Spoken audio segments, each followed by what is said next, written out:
আপনারা জানেন কৃষি অত্যন্ত প্রকৃতি নির্ভর একটা জিনিস, এবং বিশেষ করে আমাদের মতো দেশে, এবং এটা অত্যন্ত সংবেদনশীল জিনিস। আমাদের যদি মানে পরবর্তীতে বড় ফসল যদি ভালো হয় তাহলে আমরা এই বছরটা আল্লাহর রহমতে নিরাপদে কাটাতে পারবো। এবং এখন যে অবস্থা আছে আল্লাহর রহমতে অত্যন্ত কমফোর্টেবল।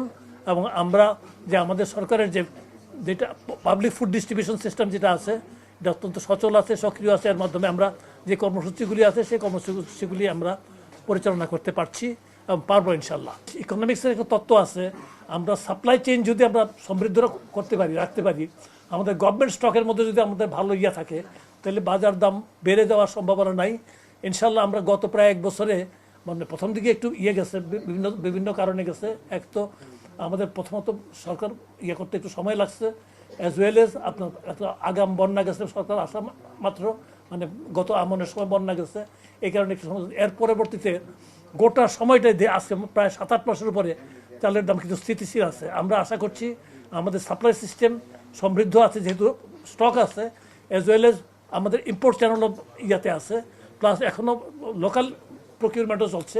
এটা এই ব্যাপারে আমার মনে হয় তেমন কোনো সংকট হবে বলে আমি মনে করছি না। বাণিজ্যর সাথে আমরা রাজনীতিকে করি না। ভারত থেকে চালটা আমরা আমদানি করি টাকায়, মানে আমাদের মানে যেটাই বলেন, তারাও এটা বিক্রি করে। বাজারটা কিন্তু ক্রেতা এবং বিক্রেতা উভয়ের প্রয়োজন হয়। বিক্রেতাও বাজারে আসতে হবে, তার বিক্রি করা দরকার আছে, আমরাও বাজারে যে আমাদের কেনা দরকার আছে। ঠিক তেমনভাবে আমরা ভারত থেকে চাউল আমদানি বা যেসব জিনিস আমদানি, এটাকে আমরা রাজনৈতিকভাবে আমরা দেখি না, বা অন্য কোনো যেখান থেকে আনি আমরা এটা রাজনৈতিকভাবে দেখি না। আমরা এটাকে দেখি, এটা বাজারের হিসেবে, মেকানিজম হিসেবে আমরা দেখি। যেখানে আমরা কম পাই সেখান থেকে আমরা কিনি।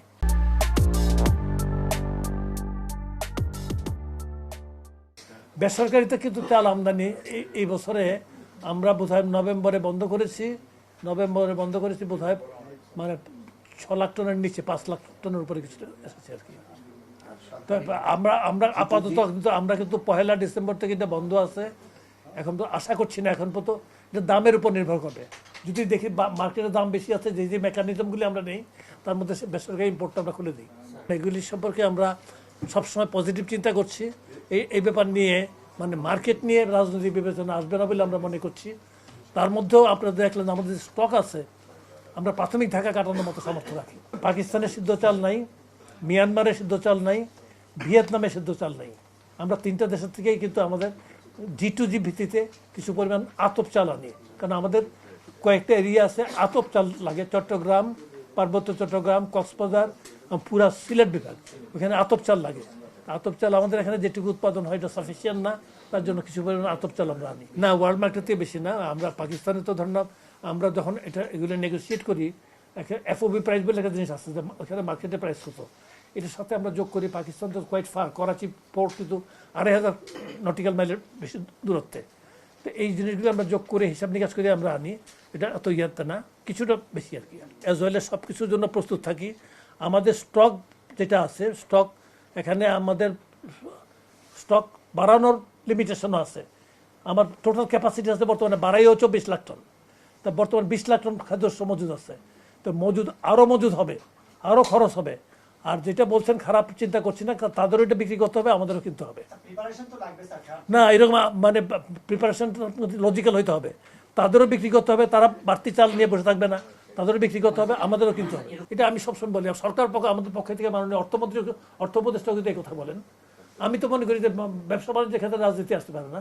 আমি তো মনে করি যে প্রশাসন এখানে সকল প্রস্তুতি নিচ্ছে।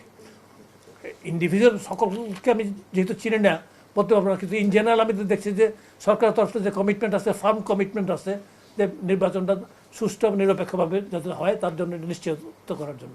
তো এই বিষয় নিয়ে আমাকে দয়া করে করবেন না।